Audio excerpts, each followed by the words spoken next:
We're going to talk about Federalist number 12. This will be part 1. But these are some of the websites that will be really helpful for you to take a look at.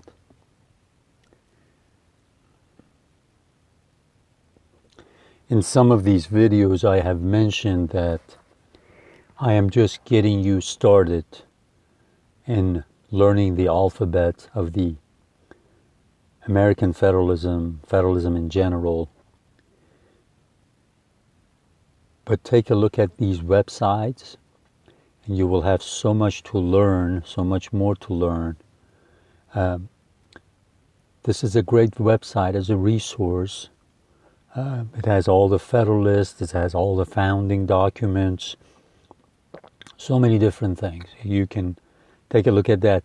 C-SPAN, I have always said, C-SPAN, they have 3 channels on TV, but their website, they have archived, they have collected all the videos that they've done this past 20-some years, and it's a wonderful research resource. It will be immensely helpful. C-SPAN, loc.gov. LOC stands for Library of Congress, libraryofcongress.gov. Just go to their website. Their videos, their video lectures are great, as well as they are closed captioned. So press on thsee for closed caption and you will see the text, because probably all of you that will be watching this, English will be your second language, so that will help you a lot. And then another resource is the National Constitution Center. Check their website out, look at their videos, look at their apps, and they will be very, very helpful.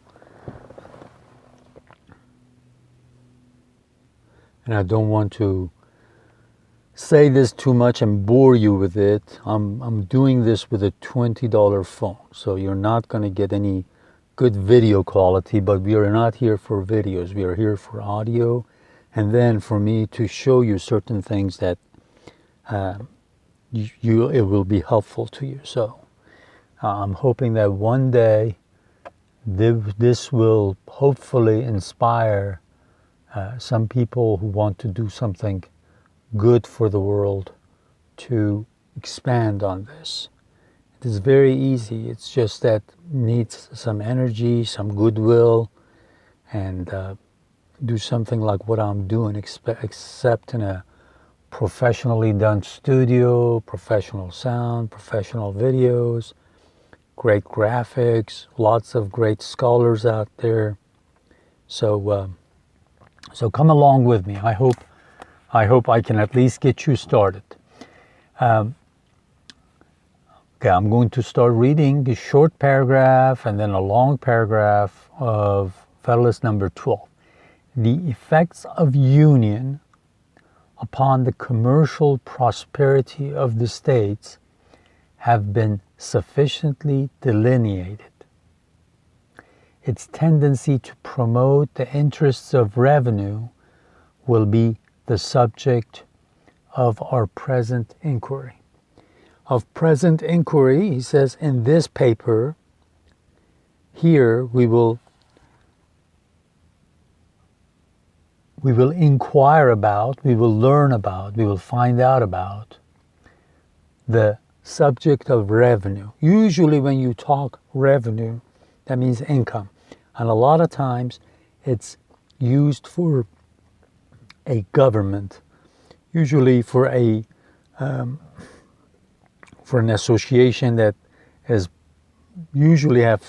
something to do with government. So he's talking about the revenue for the government and how commerce will help us get more income for the government, so that the government can do its job and leave you alone, so that you can prosper without fear of taking your freedom away, without fear of somebody coming and taking your property away.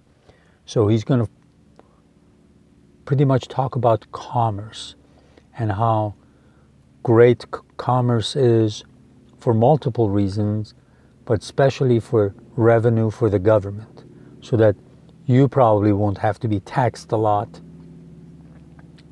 You won't have to worry about your property being taken away because you couldn't come up with the tax that was needed for the government.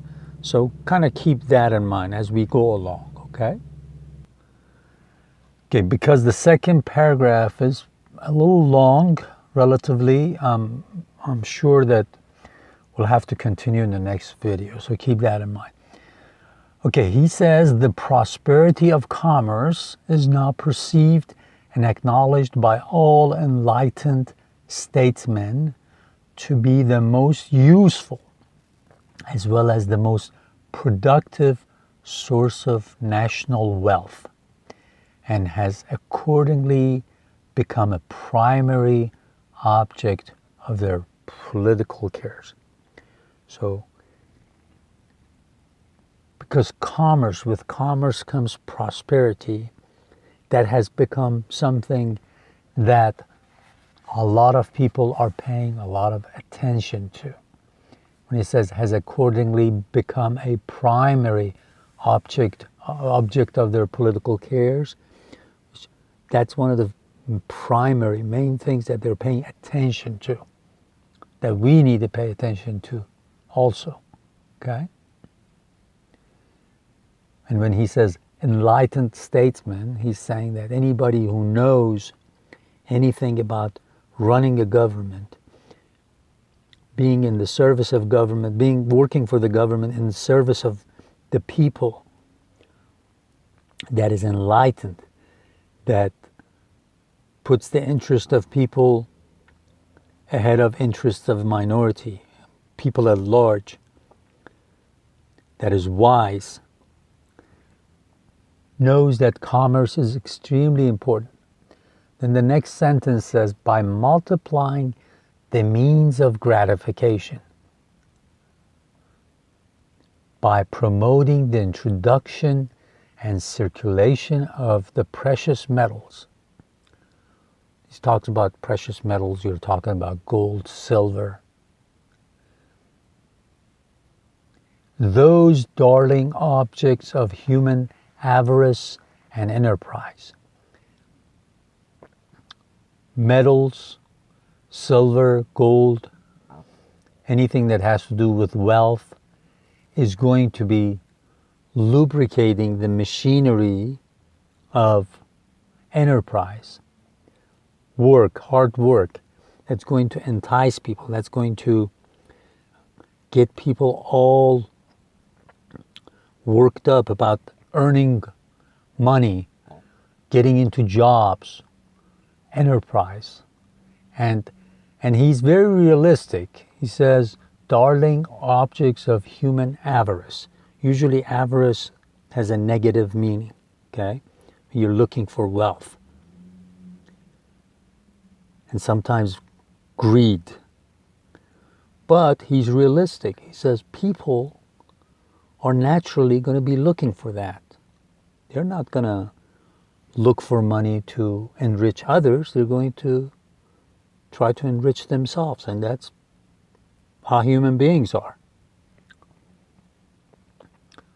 So by multiplying the means of gratification, you open up the avenues, different avenues for people to gratify their wants and needs and their desires.